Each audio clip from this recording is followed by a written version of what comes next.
Slušate emisiju Kroz sveto pismo.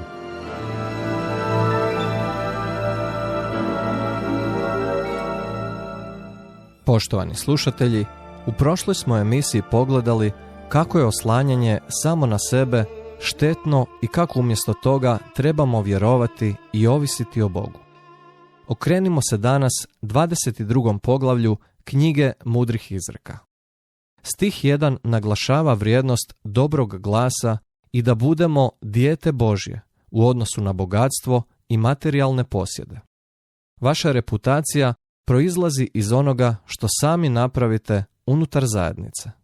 U 2. stihu stoji: bogataš se i siromah sreću, obojica ih Jahve stvori. Svi su ljudi jednaki pred Bogom. I svi su dio grešne ljudske obitelji, otuđene od Boga. Ali vjerom u Krista postajemo djeca Božja. U 3. stihu kaže se: pametan čovjek vidi zlo i skrije se, a glupaci idu bezbrižno i trpe kaznu.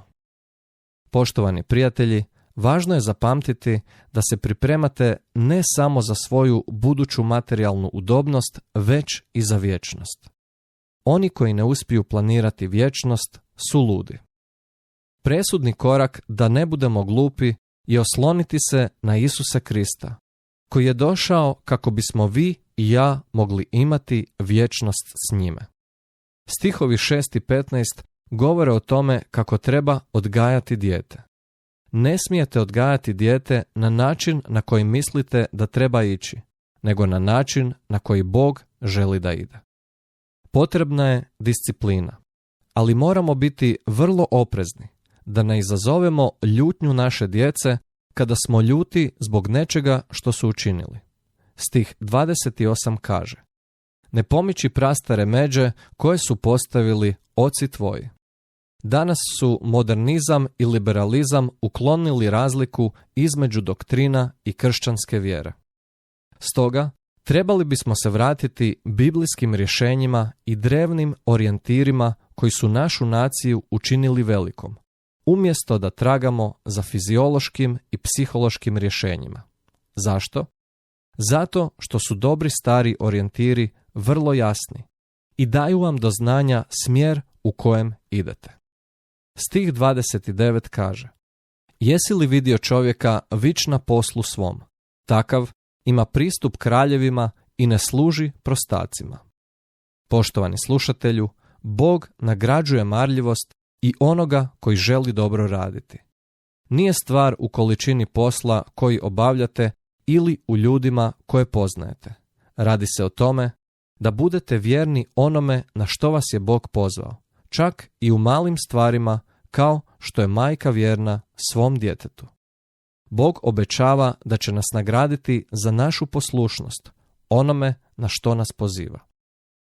Prelazeći na 23. poglavlje, mladić se priprema diplomirati u ovoj školi mudrosti. U stihovima 4 i 5 stoji: ne trudi se stjecati bogatstvo, okani se kakve misli. Usmjeriš li oči prema njemu, njega već nema, jer načini sebi krila kao orao i odleti u nebo. Nema ničeg lošeg u tome da marljivo radite i postanete bogati, sve dok bogatstvo ne postane životni cilj i cilj vašeg srca. Neki ljudi jednostavno imaju toliko veliku žudnju za bogatstvom da to postaje pohlepa. Stih 26 kaže: daj mi, sine moj, srce svoje, i neka oči tvoje raduju putovi moji. Ovdje on razgovara sa svojim sinom, s onim koji je novorođen i ima novu prirodu. Kaže dječaku: sada želim da dođeš k meni i želim da mi se prepustiš. Ako me voliš, kaže, drži moje zapovjedi. Dakle, prijatelji, kako disciplinirate svoju djecu? Slušate li Boga iz ljubavi i odgajate li ih na njegovim putovima?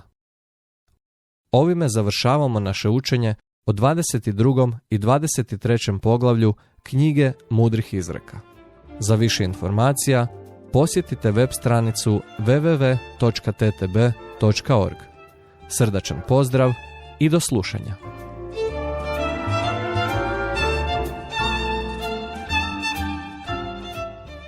Slušali ste emisiju iz ciklusa Kroz sveto pismo. Budite s nama i u sljedećoj emisiji.